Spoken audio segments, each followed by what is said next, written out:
Prix de Hongrie, Jean-Louis, c'est la dernière étape avant les vacances et c'est une étape importante? Oui, c'est une étape importante, sur le plan sportif toujours, parce que c'est un Grand Prix, ça bien sûr.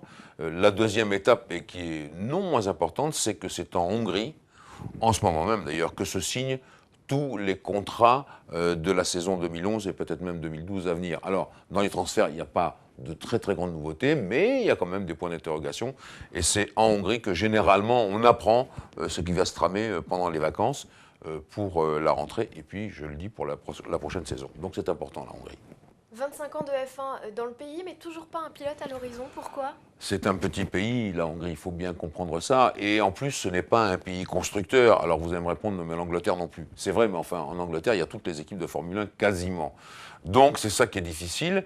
Deuxièmement, la crise est toujours là et elle est là pour nous comme pour les Hongrois.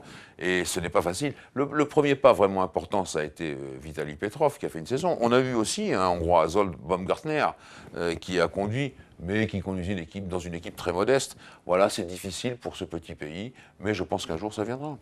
C'est un tracé que vous dites pas très passionnant, excepté quand les éléments se déchaînent.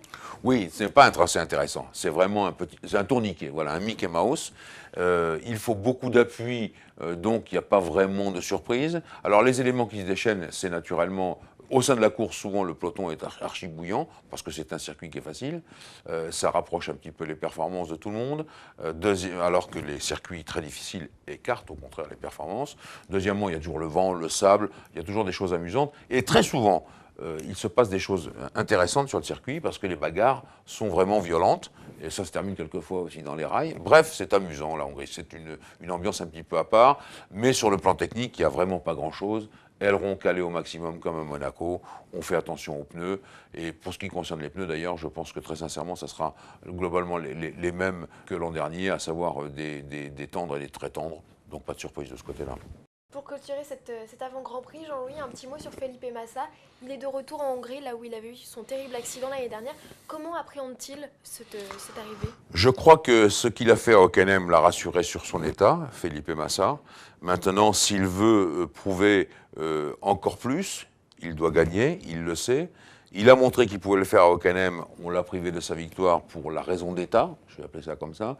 Donc il lui reste une chose à faire, je dirais un peu comme Mark Webber vis-à-vis de Sébastien Vettel, essayer de prendre la poudre d'escampette devant, en espérant que Fernando Alonso soit un peu plus loin derrière que juste derrière lui pour emporter la victoire. Je pense qu'il peut le faire, mais je crois surtout qu'il ne pensera plus à cet accident. Simplement, il va revoir les traces psychologiques de cela, mais c'est fini pour lui, il conduit comme avant.